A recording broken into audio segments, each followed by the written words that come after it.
Hello friends, Sneha Hindi learning channel पर एक बार फिर से आपका स्वागत है। और आज मैं आपके लिए लेकर आई हूँ कक्षा 12वीं के लिए शमशेर बहादुर सिंह जी द्वारा रचित कविता उषा की व्याख्या करने से पहले थोड़ा सा जानते हैं कवि परिचय।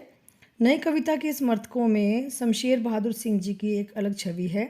इनका जन्म 13 जनवरी सन 1911 को देहरादून में हुआ था। इनकी प्रारंभिक शिक्षा देहरादून में हुई। इन्होंने उच्च शिक्षा इलाहाबाद विश्वविद्यालय से प्राप्त की। चित्रकला में इनकी रुचि प्रारंभ से ही थी। इन्होंने प्रसिद्ध चित्रकार उकील बंधुओं से चित्रकारी में प्रशिक्षण लिया। इन्होंने सुमित्रानंदन पंत के पत्र रूपाभ में कार्य किया। 1970 ईस्वी में चुका भी हूँ नहीं मैं काव्य संग्रह पर इन्होंने साहित्य अकादमी पुरस्कार से नवाजा गया। इन्हें कबीर सम्मान सहित अनेक पुरस्कार मिले।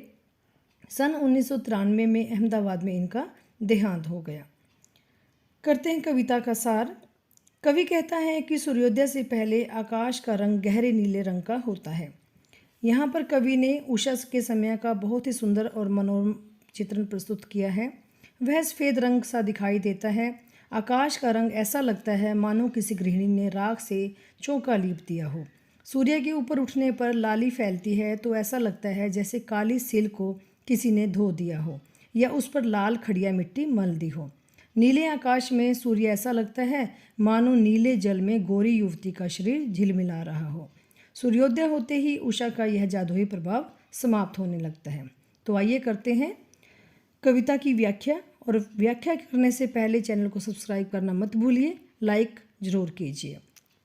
कवि कहते हैं, प्रातः नभ था बहुत नीला शंख जैसे, भोर का नभ राख से लीपा हुआ चौका अभी गीला पड़ा है। बहुत ही सरल शब्दों में कविता ने अपनी बात की है और उषा के सुंदर चित्रण किया है। भोर का अर्थ है प्रभात, नभ का अर्थ है आकाश, चौका रसोई बनाने का स्थान।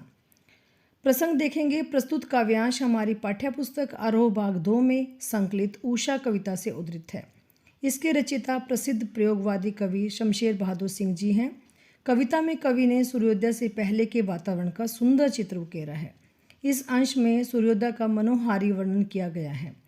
कवि कहते हैं, सुबह का आकाश ऐसा लगता है मानो नीला शंख हो।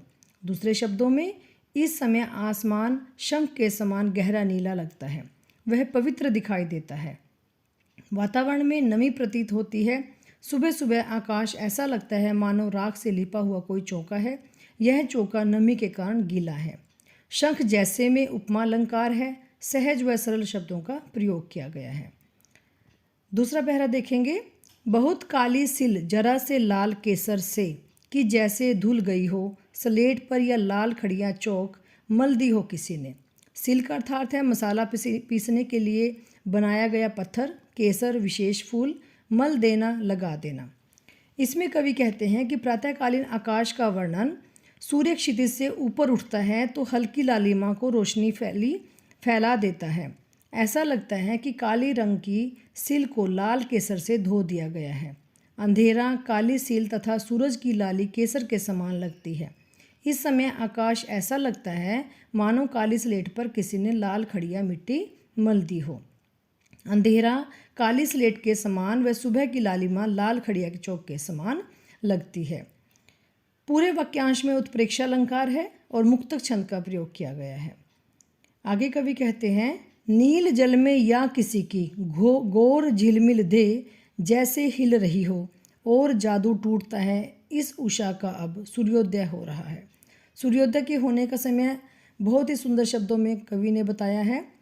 कठिन शब्द देखेंगे। गोर गोरी, झिलमिल मचलती हुई, देह शरीर, जादू आकर्षण, उषा प्रातःकाल का समय और सूर्योदय सूर्य का उदय होना। कवि ने सूर्योदय के पहले के वातावरण का चित्र सुंदर शब्दों में उकेरा है। इसमें सूर्योदय का मनोहारी चित्रण प्रस्तुत किया गया है। कवि ने भोर के पल पल बदलते दृश्य का सुंदर वर्णन किया है। वह कहते हैं कि सूर्योदय के समय आकाश में गहरा नीला रंग छा जाता है। सूर्योदय की सफ़ेद आभा दिखाई देने लगती है। ऐसा लगता है मानो नीले जल में किसी गोरी सुंदरी की देह झिल रही हो। धीमी हवा व नमी के कारण सूर्य का प्रतिबिंब हिलता सा प्रतीत होता है। कुछ समय बाद जब सूर्योदय हो जाता है तो उषा का पल पल बदलता सौंदर्य एकदम समाप्त हो जाता है। ऐसा लगता है कि उषा का जादुई प्रभाव धीरे धीरे कम हो रहा है और सूरज निकल गया है। माधुर्य गुण है, नील जल हिल रही हो में उत्प्रेक्षा अलंकार है और बहुत ही सुंदर सरल भाषा का प्रयोग किया गया है। तो यह थी शमशेर सिंह जी द्वारा रचित कविता उषा की व्याख्या। आशा करती हूँ आपको उषा कविता की व्याख्या बहुत ही सरल शब्दों में अच्छे से समझ आई होगी। Thanks for watching.